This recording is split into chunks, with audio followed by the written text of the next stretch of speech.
দীপাকে চোর বলায় কুন্তলাকে উচিত জবাব দিল সোনা। কুন্তলার রহস্য উদ্ঘাটনে দীপার পাশে দাঁড়ালো প্রবীর। সোনা কাঁদতে কাঁদতে বলে, বাবা, আজকে মা যেটা করলো তারপরে আমি এ বাড়িতে থাকবো কি করে? এ বাড়ি থেকে তো আমাকে চলে যেতে হবে। তখন রুডি বলে, তুমি এ বাড়ি থেকে যাবে কেন? তোমার মা যেটা করলো, তোমার মা কি বুঝতে পারছে না যে তুমি বড় হয়েছো আর তুমি বিবাহিত? সোনার কথা ভেবে সূর্য রুডির মায়ের কাছে ক্ষমা চায় আর বলে, দীপা যেটা করেছে তার জন্য আমাদের ক্ষমা করে দিয়েন। তখন রুডির মা বলে, আপনি যেমন মেয়ের বাবা তেমন আমি ছেলের মা, আমি বুঝি। আর আপনার স্ত্রী দীপা যেটা করলো সেটা যদি আমরা করতাম তাহলে কি আপনারা আমাদের ক্ষমা করে দিতেন? আর আমার স্বামী আমাকে অনেক স্বাধীনতা দিয়েছে, তারপরেও আমাদের বাড়িতে আমার স্বামীর কথাই শেষ কথা। তখন দীপা বলে, ডাক্তারবাবু উনি বিষয়টিকে ঘোরানোর চেষ্টা করছে। তখন সূর্য বলে, তুমি আর কথা বলো না, তোমার কারণে এসব ঘটছে।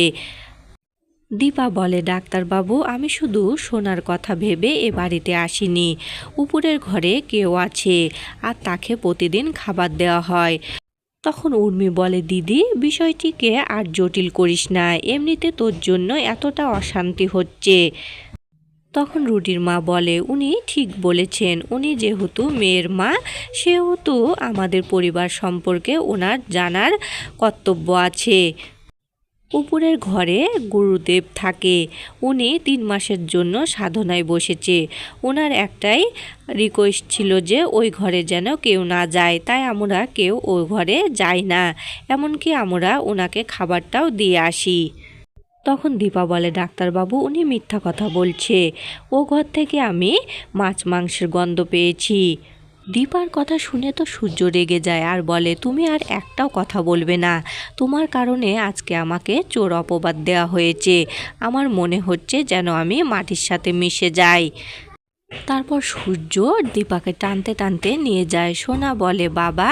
তখন সূর্য বলে, মা তুই এখানে মন দিয়ে সংসার কর, বাবা তোর পাশে আছে, তুই এ পরিবারের সাথে মানিয়ে গুছিয়ে চলিস। তখন রুডির মা সূর্যের এমন কথা শুনে বলে, আপনার কথা শুনে আমার খুবই ভালো লাগলো, আপনার কথা শুনলেই মনে হয় আপনি বড় ঘরের ছেলে আর আপনার মেয়েকে ঠিক শিক্ষাটাই দিচ্ছেন। এরপর সেনগুপ্ত বাড়ির সকলেই বাড়ি ফিরে যায়। তখন কুন্তলা তার কাজের মেয়েকে বলে, রান্নাঘরে দেখো চাউল ডাউল সব ঠিক আছে কি না। এ কথা শুনে তো সোনা প্রচণ্ড ক্ষেপে যায় আর বলে, আপনি আমার মাকে চোর বলছেন, আপনার এত বড় সাহস কি করে হলো? এ কথা শুনে রুডির মা বলে, তুমি আমার মুখের উপর কথা বলছো, তোমার এত বড় সাহস, তুমি জানো আমি কি করতে পারি? এরপর সোনা বুঝতে পারে যে রুডির মা খেপে গিয়েছে। সোনা তখন মাপ চায় আর বলে যে আমি এরকম ভুল আর কখনো করব না।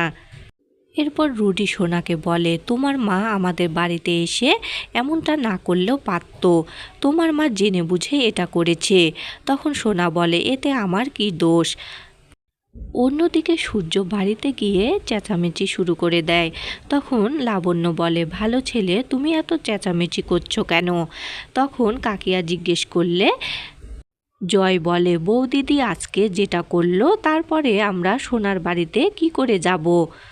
তখন লাবণ্য বলে, তোমরা কেন শুধু শুধু আমার ভালো মাকে বকাবকি করছো? আমার ভালো মাকে ছাড়া আমি কোথাও যাব না। তখন দীপা বলে, তুই এতটুকু হয়েও তুই আমার দুঃখটা বুঝলি। উর্মি দীপাকে বলে, তুই কেন এমনটা করলি? তোর কারণে ওই মহিলা আজকে আমাদের চোর অপবাদ দিল। এ কথা শুনে তো দীপার মা আরও সূর্যকে উস্কে দেয় আর বলে, তুই এটা কি করলি? তোর বাবা বেঁচে থাকলে তো এটা কিছুতেই মেনে নিতে পারতো না, আমার কেন মরণ হয় না? অন্যদিকে লাবণ্য বুঝতে পারে যে তার দাদুকে ছাড়া এই ঝামেলাটা কিছুতেই মেটানো যাবে না, তাই প্রবীরকে গিয়ে বলে যে ভালো মাকে খুব বকছে, তোমাকে নিচে যেতে হবে। সূর্য বলে, দীপা তোমার কারণেই আজকে আমাকে চোর অপবাদ শুনতে হয়েছে, আমার মনে হচ্ছে আমি এখনই মরে যাই। দীপা বলে, ডাক্তারবাবু আপনি এটা কি বলছেন? আমার সোনা ভালো নেই।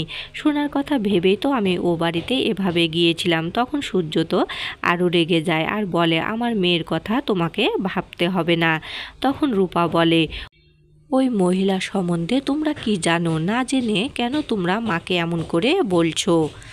তখন উর্মি বলে, রূপা তুই চুপ কর, তোর মুখে এমন কথা মানায় না। তুই তো সুযোগ পেয়ে ওই কৃষ্ণের কাছে গিয়েছিলি। তখন দীপা বলে, আমাকে যা বলবি বল, কিন্তু আমার মেয়েকে কোনো বাজে কথা বলবি না। তখন দীপার মা বলে, ও ওর বোনের সুখ সহ্য করতে পারছে না, ওরও ও ছেলের সাথে বিয়ে দেওয়া হোক। তখন রূপা বলে, দিদা তুমি না জেনে কেন এমন ভুলভাল বকছো? তুমি আর একটাও বাজে কথা বলবে না। তখন সূর্য বলে, তোমরা সবাই চুপ করো, আর আমি এ কথাগুলো শুনতে চাই না। তখন উর্মির মা সূর্যকে উস্কে দেয় আর বলে, জামাই, দীপা মনে করে যে তুমি ওর খাচ্ছ, তাই তো তোমার অবাধ্য হচ্ছে, তোমার কোনো কথাই শুনছে না। তখন দীপা বলে, মা তুমি এমন করে বলছো কেন? তখন দীপার মা বলে, সেদিন তো তুই খাবার খোঁটা দিচ্ছিলি। তখন সূর্য রেগে গিয়ে বলে, আজ থেকে এই সেনগুপ্ত পরিবার দীপার কোনো উপার্জনের টাকা খাবে না। দীপা এ কথাটা শুনে বলে, আপনি কি বলতে চাইছেন? আমি এটা বুঝে গিয়েছি, আপনার তো আমার আর রূপাকে নিয়ে সমস্যা, তাহলে আমরা এ বাড়িতে থাকবো না। তখন উর্মির মা বলে, এখন তো না খেতে পেয়ে মরে যেতে হবে। দীপা এবার সেনগুপ্ত বাড়ি থেকে চলে যেতে লাগে। ঠিক সে মুহূর্তে সেখানে প্রবীর এসে বলে, বড় বৌমা আমি আদেশ করছি, তুমি এ বাড়ি থেকে কোথাও যাবে না, আর দোষটা তো তোমারই। তুমি কেন গোপনে সোনার বাড়ি গেলে? আর তোমাদের সবাইকে বলছি, তোমরা যে যার মতো ঘরে যাও। প্রবীর দীপাকে বলে, তোর কি মনে হচ্ছে, সোনা কি সত্যি খারাপ আছে? দীপা বলে, বাবা আমি জানি সোনা খুব কষ্টে আছে, আর সোনা আমাদের বলতে চাইছে না, কিন্তু সোনা এ বাড়িতে এলে আমি সবটা জানতে পারবো, আর এই ব্যবস্থা আপনাকেই করে দিতে হবে। তখন প্রবীর বলে, আমি এটা কি করে করব? আর সোনার যে ইগো, সে কিছুতেই তোকে এসব ব্যাপারে বলবে না। দীপা বলে, আপনি বললেই ওই মহিলা সোনাকে এ বাড়িতে পাঠিয়ে দিবে, আপনার কথা ওরা ফেলতে পারবে না। অন্যদিকে সূর্য নিজের মনে বলতে থাকে, কেন দীপা আমরা একসঙ্গে হলে আবার সবটা এলোমেলো হয়ে যায়।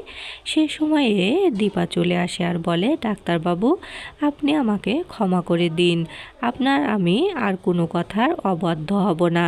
সূর্য তো খুশি হয়ে যায় আর বলে, দীপা শুধু তুমি আমার কথাটুকু শুনে চলো, তোমার কোনো অসম্মান আমি চাই না, কিন্তু এগুলো ছিল সূর্যের কল্পনা।